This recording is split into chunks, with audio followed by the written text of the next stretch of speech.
ओम नमः शिवाय। जय महाकाल। महादेव की भक्ति चैनल के सभी दर्शकों को शिवरात्रि की बहुत बहुत शुभकामनाएं। आपकी महाशिवरात्रि मंगलमय हो, भोले बाबा आप पर कृपा बरसाते रहें। महाशिवरात्रि का क्या है पर्व, कौन सा मंत्र का उच्चारण करें कि बाबा को प्रसन्न कर लिया जाए, क्या है विधि पूजा की और कौन से पहर बाबा की पूजा की जाए, चारों पहर का हम समय भी बताएंगे और साथ में आपको ये भी बताएंगे कि कौन सी रुद्री कराने से क्या लाभ मिलता है। तो सबसे पहले तो हम समझ लेते हैं महाशिवरात्रि का पर्व की क्या महत्वता है। महाशिवरात्रि, इसमें शक्ति का मिलन है शिव के साथ, यानी शिव जी की विवाह का योग इस दिन बना था। इस दिन शिव और पार्वती का मिलन हुआ था, उनका विवाह होता है और इसीलिए आज के दिन जिन कुंडलियों में दोष हो, जो कुंडलियां मिलाई ना गई हों, जिन कुंडलियों में कोई किसी प्रकार का मांगलिक दोष हो, काल सर्प दोष हो या किसी भी प्रकार के गंडमूल अष्टकूट मिलान में दोष हो, तो उनका विवाह करने से दोष नहीं लगता। आध्यात्मिक रूप से अगर समझें तो प्रकृति और पुरुष का मिलन है ये दिन। इसलिए भी श्रेष्ठ है कि 12 ज्योतिर्लिंगों का इस दिन स्वयं प्रकट हो गए थे।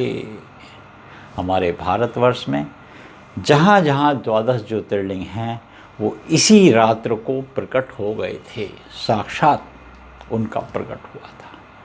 और भगवान शिव की असीम कृपा से काशी में वास करने वाले व्यक्तियों को भी जीवन में जन्म और मृत्यु का बंधन नहीं मिलता, यानी कि जन्म मृत्यु फिर नहीं आती। ऐसा माना जाता है कि काशी माँ अम्बे की ससुराल है और प्रलय काल पर भी चंद्रमौली आशुतोष भगवान शिव काशी को अपने त्रिशूल की नोक पर उठाकर रखते हैं। इसी दिन विवाह संपन्न हुआ था और हम आपको ये भी बता देते हैं कि जो लोग इसको उत्सव के रूप में मनाते हैं उनके घर में हमेशा मंगलिक कार्य होते रहते हैं, कुछ ना कुछ मंगलिक कार्य की आयोजन होता रहता है, घर में भी उनके उत्सव होते रहते हैं। भगवान शिव की कृपा से उनके सभी मनोरथ भी पूर्ण होते हैं। इस बार का समय की बात करते हैं कि मुहूर्त कौन सा है जो शुभ मुहूर्त है, क्योंकि फागुन मास की चतुर्दशी कृष्ण पक्ष को 18 फरवरी को शिवरात्रि का पर्व मनाया जाएगा। अब अगर हम बात कर लेते हैं कि इस पर्व को 8:03 रात्रि के समय से 19 काट लेना, इसे यहाँ से काट लेना जब समय बताएंगे। मुहूर्त की जब हम बात करते हैं, फागुन मास की चतुर्दशी कृष्ण पक्ष 18 फरवरी को रात्रि 8:03 से 19 तारीख शाम 4:19 तक का समय है।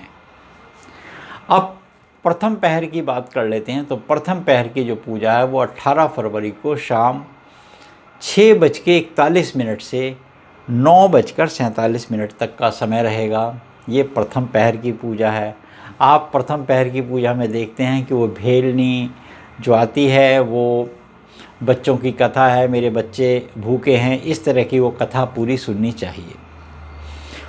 वो पत्र गिरे और बेलपत्र जब गिरे तो भगवान शिव ने उसको प्रथम पहर की पूजा मान ली। द्वितीय पहर की पूजा करेंगे 9:47 से लेकर 12:53 तक हो गई रात्रि की, ये मध्य रात्रि में कहलाएगी। तृतीय पहर की पूजा कहलाएगी 12:53 से लेकर 3:58 तक, तब भोर हो चुकी होगी, यानी कि 3:58 पर एएम हो जाएगा। और चतुर्थ पहर की पूजा का समय है 3:58 से लेकर 7:06 तक। अच्छा, व्रत का प्रायण भी आपको बता देते हैं। 19 फरवरी को व्रत का प्रायण होगा 6:11 से लेकर 2:41 तक। तो ये थे चारों पहर की पूजा। इस चारों पहर की पूजा में हम क्या करें क्या ना करें ये भी आपको बताते हैं कि क्या हमें विधिवत पूजा करनी चाहिए, और इस समय तो हमें रात्रि पहरों में कथा ही सुननी चाहिए। पूजन की विधि की बात कर लेते हैं। तो पूजन की विधि अगर आपसे संभव हो तो 18 तारीख शाम से ही आप रुद्राभिषेक का आयोजन करें, शिव की कथाएं सुनें। रुद्राभिषेक में रूपक रुद्री करना भी लाभकारी होता है, जिसमें रूपक रुद्री हम 16 मंत्रों की रुद्री भी कर लेते हैं, जिसको लघु रुद्री के नाम से जाना जाता है। अगर आप पे समय का अभाव नहीं है तो नमक चमक की रुद्री का आयोजन कीजिए। इसमें पंचम और अष्टम अध्याय का बार बार अध्ययन किया जाता है। रुद्राभिषेक करते समय आपका मुंह उत्तर पूर्व की तरफ हो, क्योंकि मैं कहाँ का वासी हूँ? ईशान का वासी हूँ। तभी कहते हैं नमामि शमीशान निर्वाण रूपम। मैं कहाँ का वासी हूँ? ईशान का वासी हूँ। ईशान में शीतल स्थान पर भगवान शिव बैठते हैं। रुद्राभिषेक का जब आयोजन किया जाए, पूर्ण शिव परिवार हो आपके पास, भगवान शिव की कोई पिंडी आपके पास छोटी सी मिल जाए तो, और नर्मदा के शंकर मिल जाएं तो अति उत्तम। नर्मदा का हर कंकड़ शंकर, ये बात मान लीजिए, इसको ईशान में रखिए। प्रतिदिन गिलहरी से जल गिरता हुआ उन पर हो। गणपति भगवान हो, साउथ में स्वामी कार्तिकेय हों, उनके सामने नंदी हों, और भगवान शिव बाबा और माँ अम्बे गणपति के सामने, और उनके उल्टे हाथ की तरफ स्वामी यहाँ हमारे कुबेर हो। इस तरह से हम पूजन की विधि का आयोजन करते हैं। गन्ने के रस से करें, कच्चे दूध से करें, पंचामृत से करें। ऋतु फलम समर्पयामि, पुष्पम समर्पयामि, धूपम समर्पयामि। और जो धूप जलाएं उसकी जो भभूति हो वो उनको भेंट दें। भगवान शिव को भांग, धतूरा, पान, आक का फूल, बेलपत्र जो आपको मिल जाए वो उनको ऋतु फलम समर्पयामि, जो ऋतु का, मौसम का जो भी आपके पास फल हो वो भगवान शिव को भेंट कर सकते हैं। हल्दी और चंदन का तिलक लगाएं। भगवान शिव को पूरे गणेश से प्रारंभ करें, पूरे शिव परिवार पर आप जलाभिषेक करें। उसमें गंगा जल अवश्य मिला लें, खाली जल ना मिलाएं, थोड़ा कच्चा दूध भी उसमें डाल दें। यहाँ पर तुलसी ना चढ़ाएं, कदापि तुलसी नहीं चढ़ानी चाहिए, क्योंकि भगवान शिव को तुलसी समर्पित ना करें। और 12 ज्योतिर्लिंगों का स्मरण भी अवश्य करना चाहिए। नागेश्वर, विश्वनाथ, त्र्यंबकेश्वर, केदारनाथ, घृणेश्वर, सोमनाथ, तारकनाथ, महाकालेश्वर, ममलेश्वर, बैद्यनाथ, भीमाशंकर, मल्लिका अर्जुन, इनका नाम का उच्चारण करना चाहिए।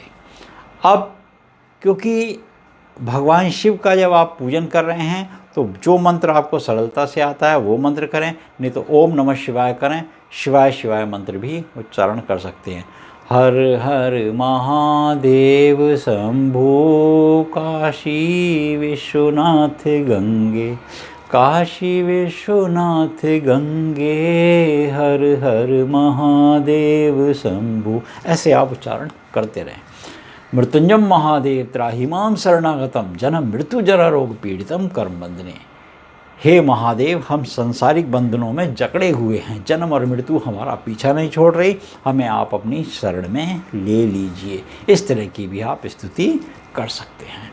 इस प्रकार से उनके बाद आरती कीजिए, सभी देवताओं की आरती कीजिए, अगर हो सके तो पूरे शिव परिवार की आरती कीजिए। इससे आपका जो घर में है उसकी रक्षा होगी, जो नहीं है वो बाबा के संपूर्ण परिवार के आशीर्वाद से आपको भी प्राप्त होगा।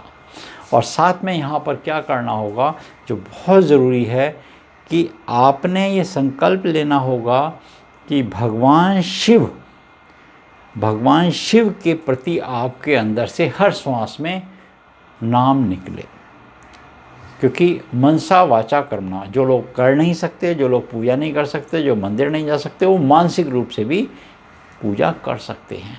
12 ज्योतिर्लिंगों का जो हमने नाम बताया, इनके नामों का उच्चारण प्रातःकाल और संध्याकाल लेने से सभी दुख, दर्द, कंटक, कलेश चले जाते हैं। इसलिए कहते हैं दुख हर, दर्द हर, कंटक हर, अज्ञानता हर, हर महादेव शंभु। जब आप हर हर बोलते हैं तो सभी आपके दुख, कंटक, कलेश हर लेते हैं। ये बहुत बड़ा योग है। इस योग की जब हम बात करते हैं तो इस योग में विशेष रूप से ये समझें कि 13 फरवरी को कुंभ राशि में न्याय के देवता प्रवेश करेंगे और पिता पुत्र के घर में होंगे, और 30 साल बाद ऐसा योग बनेगा कि शुक्र अपनी उच्च राशि में यहाँ देखने को मिलेंगे, जो आपको सब सुख प्रदान करेंगे। और प्रदोष व्रत वाले दिन अगर ऐसा संयोग पड़ जाए तो आपकी सभी सुख सुविधाओं को भगवान शिव संपन्न करा देते हैं। तो आप सभी को महाशिवरात्रि की बहुत बहुत शुभकामनाएं। पूरे शिव परिवार की तरफ से आप सभी के सभी मनोरथ पूर्ण होते रहें और बाबा आप पर कृपा बरसाते रहें। जय महाकाल। ॐ नमः शिवाय।